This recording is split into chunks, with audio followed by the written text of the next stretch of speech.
ಹುಬ್ಬಳ್ಳಿ ಸಂತ್ರಸ್ತ ಬಾಲಕಿ ಮನೆಗೆ ಮಹಿಳಾ ಆಯೋಗದ ಅಧ್ಯಕ್ಷೆ ಭೇಟಿ ಕೊಟ್ಟಿದ್ದಾರೆ. ಬಾಲಕಿಯ ಕುಟುಂಬಕ್ಕೆ ಸಾಂತ್ವನ ಹೇಳಿದ್ದಾರೆ ಅಧ್ಯಕ್ಷೆ ನಾಗಲಕ್ಷ್ಮಿ. ಹುಬ್ಬಳ್ಳಿಯ ವಿಶ್ವೇಶ್ವರ ನಗರದಲ್ಲಿರುವಂತಹ ಸಂತ್ರಸ್ತೆ ಬಾಲಕಿಯ ನಿವಾಸಕ್ಕೆ ಭೇಟಿ ಕೊಟ್ಟು ಆ ಕುಟುಂಬಸ್ಥರಿಗೆ ಸಾಂತ್ವನ ಹೇಳಿದ್ದಾರೆ. ಅಧ್ಯಕ್ಷೆ ನಾಗಲಕ್ಷ್ಮಿ ಮುಂದೆ ಕಣ್ಣೀರಿಟ್ಟಿದ್ದಾರೆ ಬಾಲಕಿಯ ತಾಯಿಗೆ ಸಮಾಧಾನ ಮಾಡಿದ್ದಾರೆ ಮಹಿಳಾ ಆಯೋಗದ ಅಧ್ಯಕ್ಷೆ. ಬಳಿಕ ಕಿಮ್ಸ್ ಆಸ್ಪತ್ರೆಗೂ ಭೇಟಿ ನೀಡಿದ್ದಾರೆ ನಾಗಲಕ್ಷ್ಮಿ.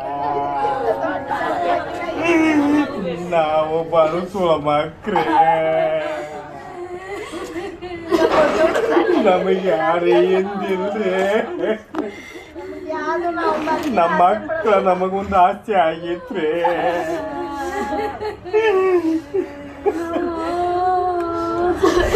ನಮ್ಮ ಮಕ್ಳು ಇದ್ರೆ ನಾವ್ ಯಾರನ್ನ ಕೇಳಾಗಿಲ್ರಿ. ನಮ್ಮ ಅಕ್ಕ ನಮ್ಗೊಂದು ಆಸ್ತಿ ರೀ. ದೊಡ್ಡ ಆಸ್ತಿನ ಕಳ್ಕೊಂಡ್ಬಿಟ್ಟಿರಿ ನಾವು ಇವತ್ತು.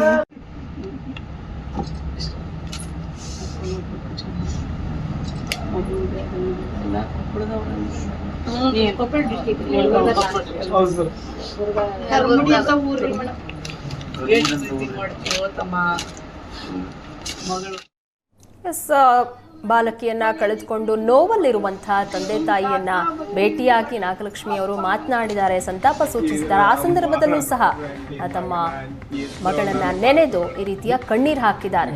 ಈ ಸಂದರ್ಭದಲ್ಲಿ ನಾಗಲಕ್ಷ್ಮಿ ಅವರು ಸಹ ಭಾವುಕರಾದ್ರು, ಒಂದಷ್ಟು ಸಮಾಧಾನ ಮಾಡುವಂತಹ ಪ್ರಯತ್ನ ಮಾಡಿದ್ದಾರೆ. ಆದರೆ ಇಂಥ ಸಂದರ್ಭದಲ್ಲಿ ಎಷ್ಟೇ ಸಮಾಧಾನ ಮಾಡಿದ್ರೂ ಸಹ ಸಮಾಧಾನ ಆಗೋದು ಕಷ್ಟ.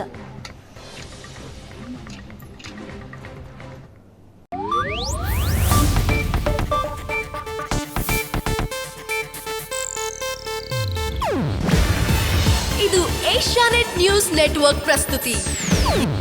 ನೀವು ನೋಡ್ತಿದ್ದೀರಾ ಏಷ್ಯಾನೆಟ್ ಸುವರ್ಣ ನ್ಯೂಸ್.